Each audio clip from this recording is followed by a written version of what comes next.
Stories tell of a golden age long ago, when our civilization spanned the system. It was a bright and hopeful time, but it didn't last. There's something amazing about being able to have an idea in your head and to be able to have that eventually end up in front of millions of people, to have an idea for a space or an idea for what a weapon could look like or a character, and then be able to work with a team and create that, look at it in 3 dimensions, to be able to run around it, you know, even in a development environment, and then have it be part of a bigger world. I think being able to just in a sketchbook or, you know, doodle down, hey, this is what it could be like on Venus. You know, this is there's this academy, maybe there's this Vex temple, and then being able to myself jump into a game and run around it in 3D, I think that's the best part. That's the payoff. You know, I mean, I think when we were exploring the ideas of fantasy and sci-fi, you know, I think we try to push the realm of how much fantasy do we bring in and how much sci-fi do we bring in, and that's just sort of the development process of pre-production, of just trying to figure out what we can and can't do. There were a lot of ideas originally when Destiny was first, in its concept days, that we thought about doing or wanted to do, and you know, we really wanted to flesh out the possibility of where we could go, what made sense in the universe, what might Europa look like, what might Mercury look like, and we've, you know, with each release we've gotten a chance to kind of begin to go to some of those places. So we may go to Old Chicago in the future, we may go to Europa. Speaking of frogs and space tigers, the frog was really when we were looking at Destiny being more of a fantasy game, and so that's why you'll see like wizards and you know, frogs and stuff like that. But that was some of the core influence of how some of the original, you know, early fantasy ideas kind of made their way into Destiny. When we were just looking at fantasy as a genre or just sci-fi, there came a point when we were looking at sci-fi for a while where we were like, well, there's some amazing stuff in fantasy. Like, why can't we do both? Fantasy has this amazing property of legends and heroes and swords and weapons with these incredible names, and just bringing some of that feel into a sci-fi universe was you know, a big moment for us. Like, hey, you know, we can name a gun and give it a name that sounds just as cool as a sword in mythology.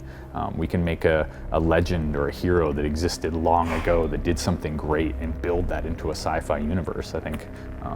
So yeah, that was the sort of genesis of those two coming together. The Space Tiger specifically, that was really about, you know, that image that has the first Space Tiger was our first postcard, which we like to call, which was the postcard for all of Destiny. It was like, how can we sum up what we want Destiny to be in one single painting? And so you have Guardians who have just landed on this landscape, and you don't even see what they're looking at, but you see that they're landing and they're looking off into the distance, like this feeling of some great adventure they're about to have. They're looking through binoculars. You know, there's a guy in the back who's just unloading a spaceship, so you have the feeling of a personal ship. And then the tiger was really about, we wanted to make a world where a tiger or a pet could exist, like a sci-fi universe where you could have a sidekick. You know, ultimately, that kind of turned into the Ghost, I think, as sort of a sidekick or someone that you could bring along. But it's not that crazy to think of Destiny having a pet, right? To have a space tiger in your spaceship would totally work. So that was really about finding the right tone, and that really made sense in the Destiny world. The lowest moment, definitely. I mean, I think everybody have seen that right after the game came out, and then the score came out. You know, the sort of like Metacritic score of 70 something, I forget. And I think you can just kind of feel a sort of like sadness in the studio because everyone is reading the reviews and hearing what the media is saying. But some of that was hard. I mean, I think a lot of people were like, you know, we put a lot of work into it, and now the media and all the critics are saying it's not as good as it's meant to be.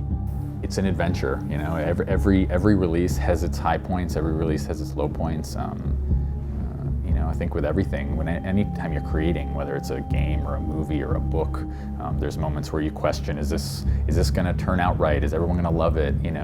Honestly, we never think Destiny is done. So it's an evolving game, and we know there's a lot of things that can be tweaked and things to be added and changed, and we want to continue to do that. And I'm very passionate about trying to bring that forward and bring it into the game. We built this, I think, a really great world. We built this expansive world that was beautiful, full of mysteries and questions and possibilities. And I think, I think the original campaign, I think, could have drawn players in a little bit more. I think that Destiny really was this new type of game, which is about playing with your friends, playing with, exploring, this sort of end game, right? Which I think a lot of players, ended up really enjoying about Destiny. And I think the transition from the campaign to the end game in the original Destiny was not as smooth as it could be. So a lot of people just didn't get to see what was really special about Destiny. They played through just the single player portion and didn't really get a chance to play the strikes or play raids or explore the different destinations. And so I think we've made progress, as we've come out with each release on making some of that stuff better. I would say the proudest moment is not one moment, but is the fact that we continue to try and update and make the game better.